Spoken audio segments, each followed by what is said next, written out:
So good evening all. We are the Powerpuff Girls, mine's Vicky, and tonight we're going to take you on a journey of masculine and feminine leadership traits and how they play out. As we started this process, how many weeks ago, we all work in very different work environments with our placement, and that's where we drew inspiration from. We were going to start looking at the corporate world and kind of, the possible glass ceiling that's out there, and that's said to be known. However, we kind of, as we moved through the process and as we met more, we kind of tailored our focus of this study more so to the differing leadership traits, masculine versus feminine, and whether these are actually confined to a man or a female, or if there is some overlap and crossover. So we've all looked at different aspects. So I've looked at collectivism, Sophia's looked at democratic versus autocratic, Mitch has looked at conflict resolution, Alice at compassion, and Vicky at assertiveness. And we've gone through the process and tried to determine whether these are confined to a man or a woman, or if it's more so to do with their leadership style and the traits that they possess. So pretty much we've determined that leadership is central to the success or failure of any organisation. As we've gone through this course, I think we've all gained that understanding as well. So as we said, we probed these different aspects, and ultimately we're going to determine whether or not they are confined and hard and fast rules exist.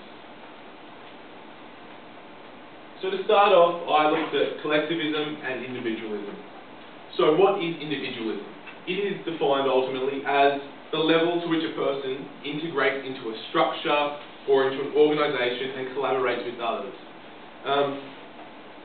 Individualism is the low level of integration and collaboration with others, while conversely, collectivism is the strong sense and the high level of community and deep connections that a person has with other individuals, structures and institutions.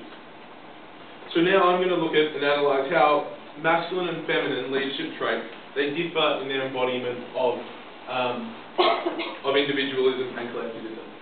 So to do this, predominantly I'm going to look at a case study between two leaders that were in a similar context and whether or not these actually held true, and then just quickly look at a brief framework for analysing masculine and feminine leadership traits.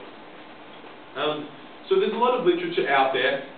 Loden, and no, not John, but Loden in 1985 wrote about how inherently feminine leadership, they utilise a greater deal of collectivism. The female traits for cooperation and leadership, cooperation amongst peers and fairness in opinion is a natural characteristic of feminine leadership. As such, feminine leadership often organises people into groups, and this inherently links to a greater level of collectivism. Rosner also states that women have an interactive style by encouraging participation. They share power and information, they delegate well, and they create a cohesive team environment. And this not only has benefits for the individual, but it also has a lot of spillover effects in an organisation. So now as I moved through my analysis, I looked at two leaders that were in similar contexts. One was a man, one was a female. And then determined how they enacted their roles in their positions of power, how they led an organisation and a firm, and whether or not they embody more collectivist or individualist behaviours. So to do this, I looked at two banking executives.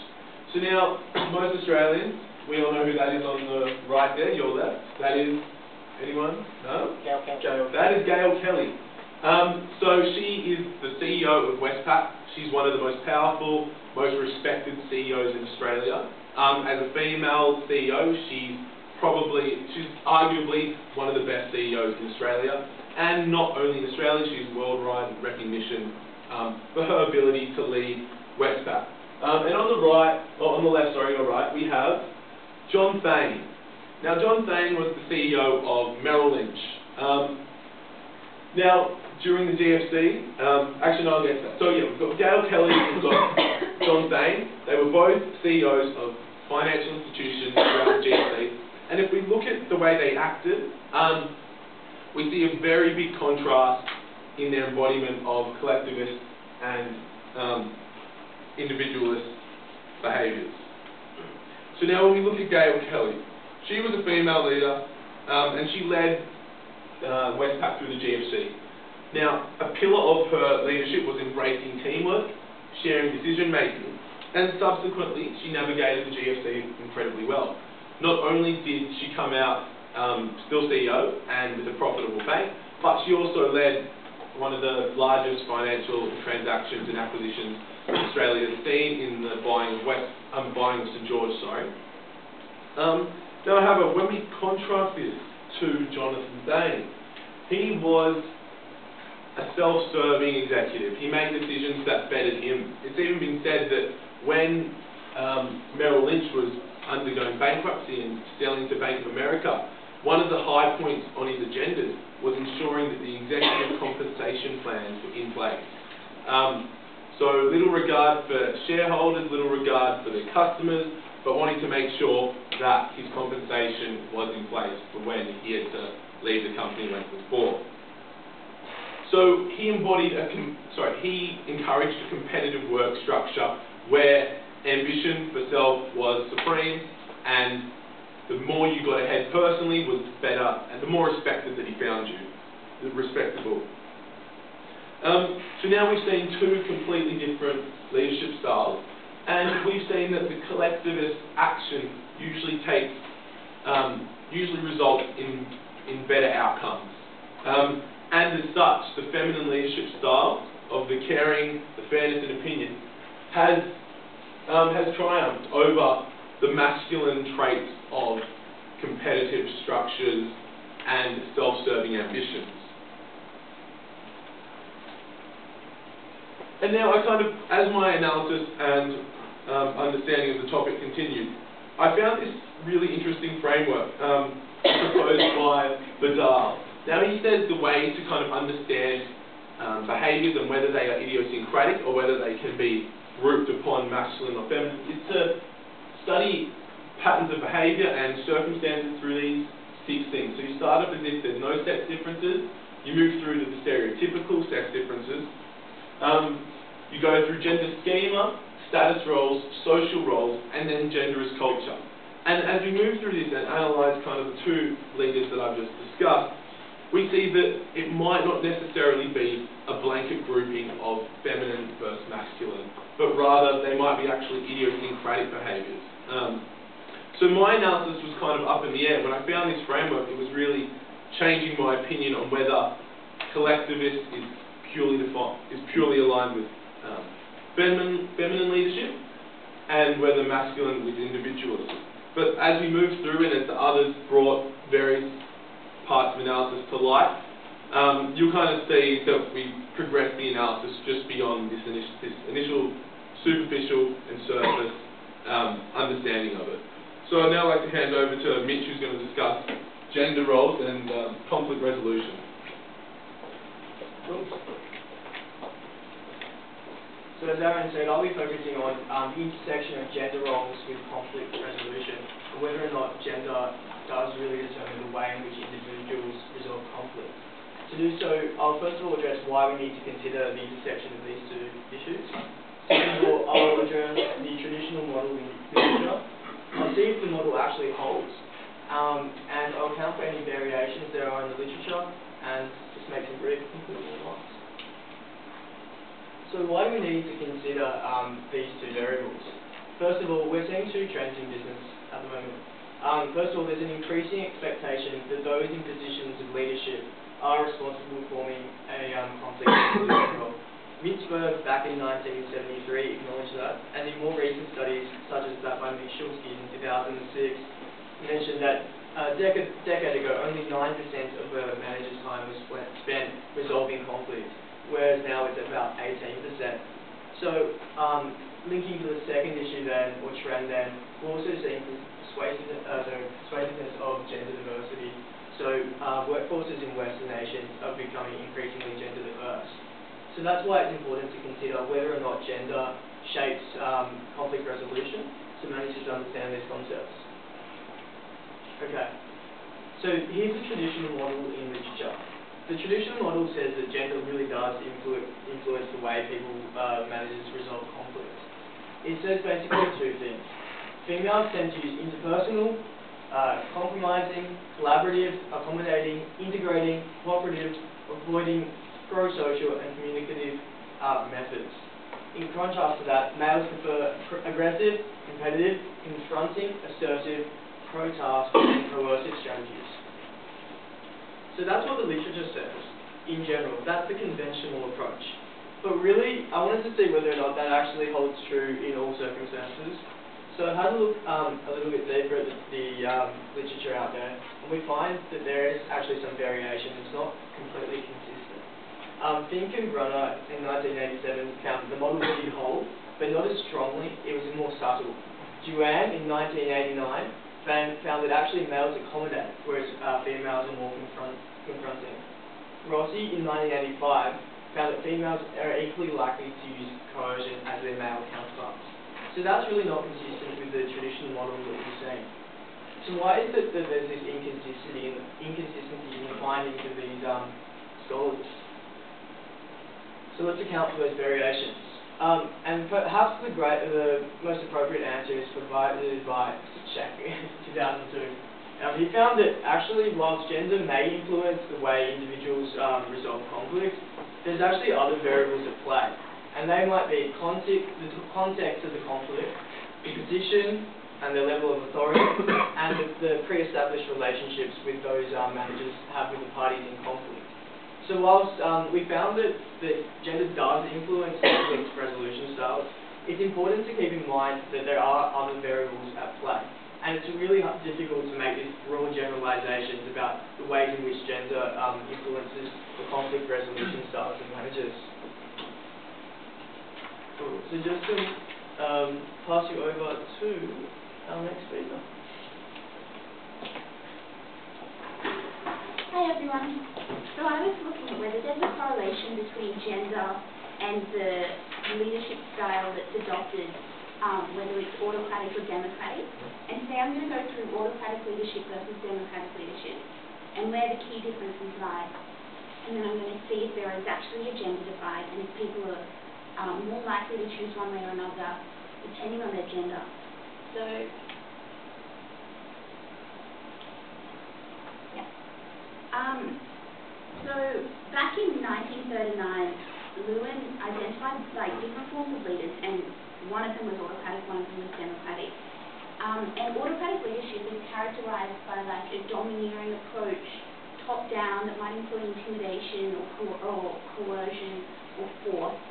And as we were looking at different, successful traits of good leaders that have a clear vision, they also try to maintain a stark distinction between the leader and their followers, and they attribute their less values to group discussions. And by contrast, democratic leadership is far more sophisticated. They try and facilitate connection and maybe reduce the distinction between the leader and their followers.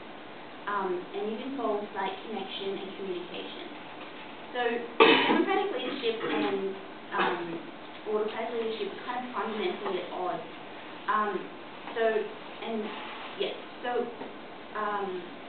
Democratic leadership is kind of like the process of distributing responsibility and empowering group members and aiding the decision-making process. And it actually means the leadership role is actually a bit more flexible than it might otherwise be. And also a good way to distinguish between the two is actually to see where the value that democracy is given and its members that it's considered equal. And if they're not, they might actually choose to sort of diminish the importance of the democracy and maybe briefly say the satisfaction of the team, the group outcomes, cohesion, productivity.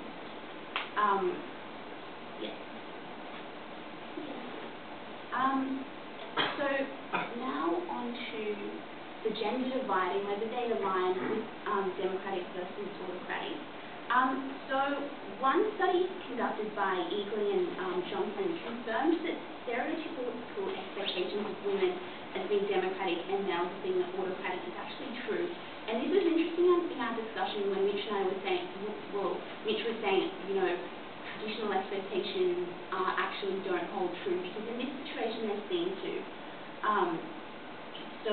female leaders are more likely to be associated with democratic, which is characterized by cooperative, cooperation, collaboration, and also, you know, it was a bit situational. So so it depended on the situation what approach might be used.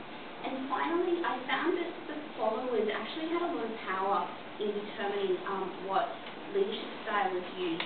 So female leaders are actually likely to be evaluated poorly if they employed an autocratic style rather than a democratic style. And also it was how leaders were sort of socialized into organizations, how they were recruited and retained, how they were selected, and that kind of informs the style they'd adopt. So if a woman was taking on a role that used to be was traditionally held by a man, they'd be more likely to adopt an autocratic masculine style, and you know, that favoured authoritarian decision making over the sort of general welfare. And one of the studies I looked at was actually like sports teams. So like, you know, coaches of individual players were more likely to be democratic, and there was a bit more back and forth rather than an autocratic style that would be used in team sports. And on top of which they, like, because I looked at the difference of basketball teams, female basketball teams were more likely to sort of demand of their leader a democratic style, whereas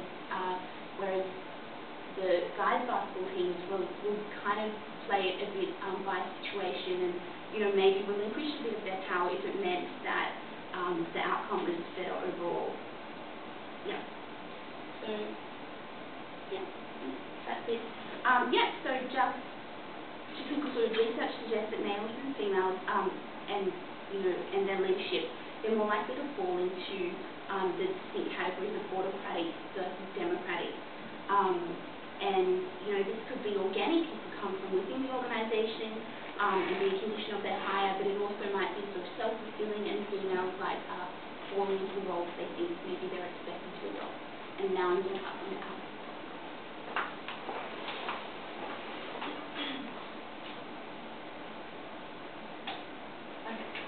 So I'm going to be talking today about the differences in interpersonal orientation between males and females in their leadership styles.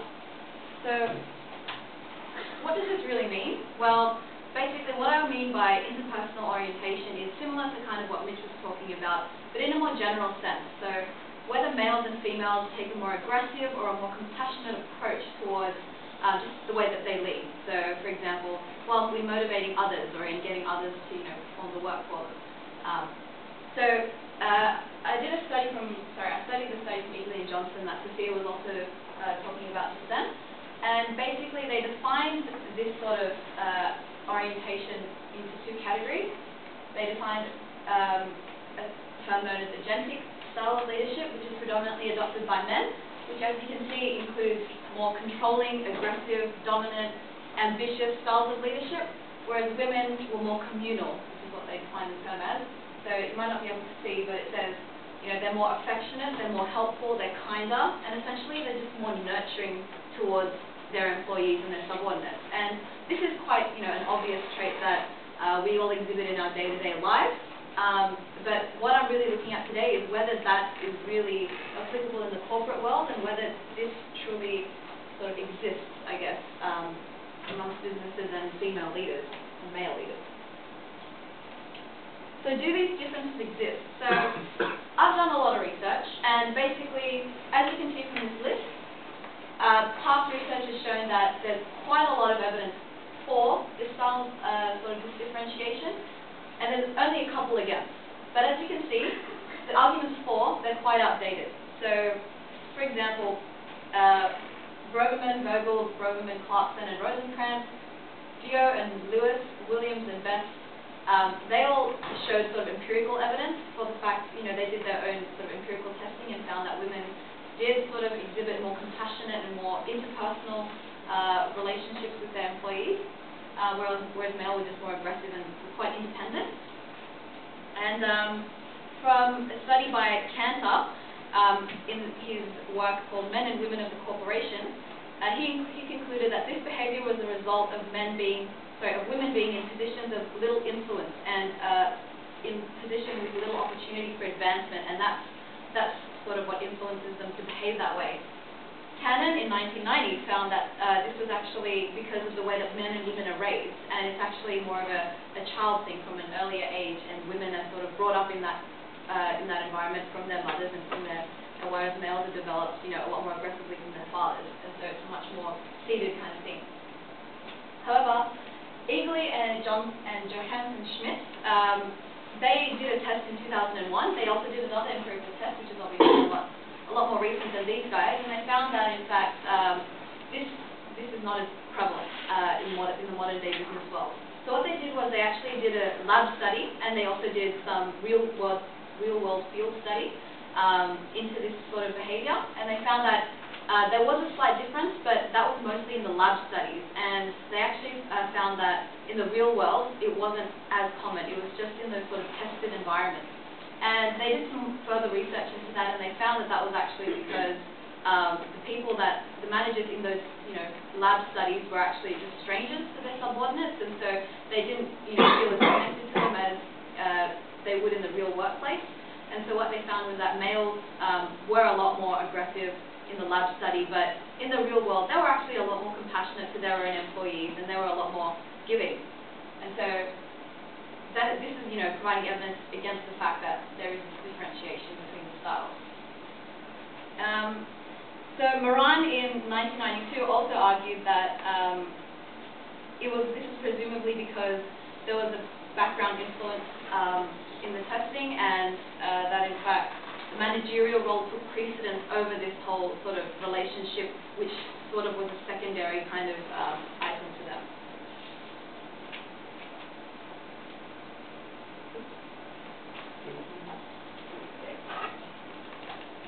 Alright, so does this really matter though? As Mitch said, it's highly situational, and it's not something that's set in stone. And I'd like to quote you a quote from Statham in 1987. Even if there was a discrepancy between compassionate males and females, it does not prove evidence about whether their leadership styles are more effective, as it really depends on the individual circumstances. And now I'll pass it over to Aaron.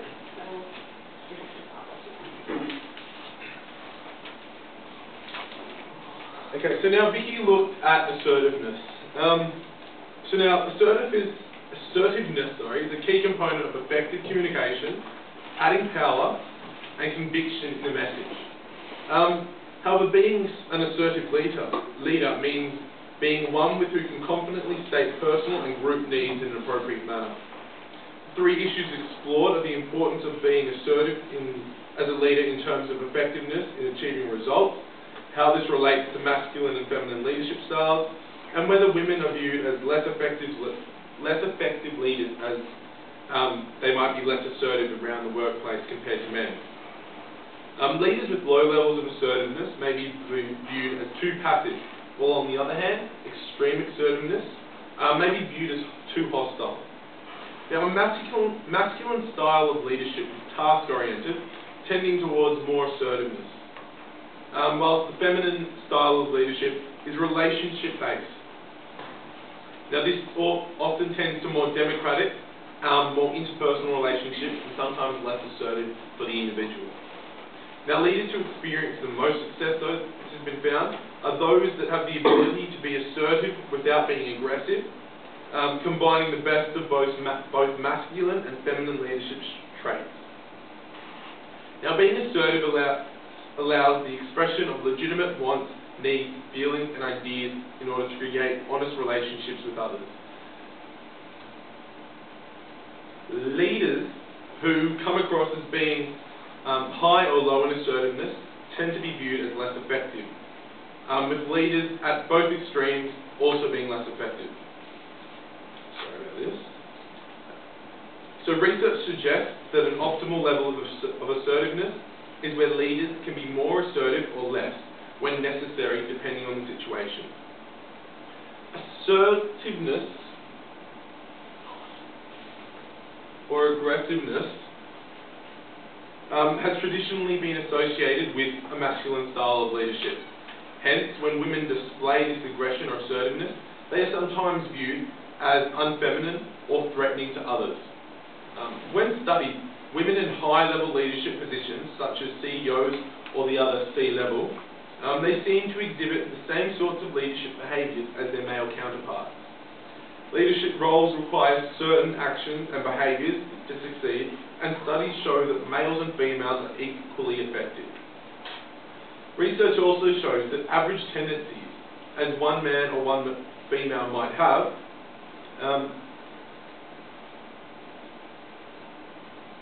sorry. 4 minutes. 4 minutes? Okay. So pretty much what Vicky concluded is that feminine and masculine leadership in regard to assertiveness is not hard and fast. A female can be more assertive, and it's not necessarily a gender role that defines this. Now, ultimately, a conclusion that we've all reached is that feminine and masculine leadership traits are not hard and fast to the male or the female, but rather there can be a crossover, and that males can display sometimes more feminine leadership traits, and vice versa. Now, ultimately, we have concluded that this is beneficial to the workplace in leading a successful firm and generally having a good morale amongst the workforce.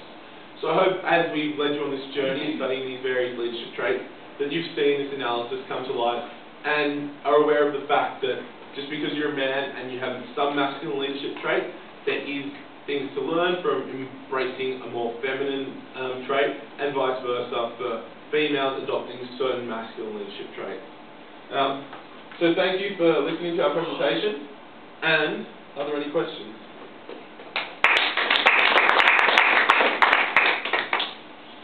Yes. How would you categorize the 3 leaders from the previous group? Sorry? How would you categorize the 3 leaders from the previous group into? The 3 leaders, okay. Definitely with Martin Luther King, I will say he did embody a level of relationships, which is generally more so associated with the female, the feminine leadership trait. He was a relationship man that was able to strike up vision amongst others through showing genuine concern and care for others. So that would be Martin Luther King. In regards to Buddha, I could not say I'm sure. Yeah, he was like he was a pacifist, right? Yeah, so probably feminine as well. Che Guevara was a bit fiery, like maybe. Yeah, exactly. But again, like the conclusion we reached, that like whilst you can kind of categorize them as being this type or that type, we feel that as though it's actually quite difficult to categorize them, and they both exhibit different qualities. Yeah. Do you think in modern world people are expected to lead more masculinely? So are female leaders, do they feel pressure to lead in a more autocratic way, or is that feminine style leadership that's celebrated? Sure. I think it's pretty situational still. It's as in it can come from. It probably comes a lot from the culture of the firm that they're going into, I'd say. It probably holds true as well for politics, like with regards to like Australia having a female prime minister, we expect her to fulfill like kind of that male power-driven leadership role, because that's what we've known and expected from leaders in that position in the past. So that builds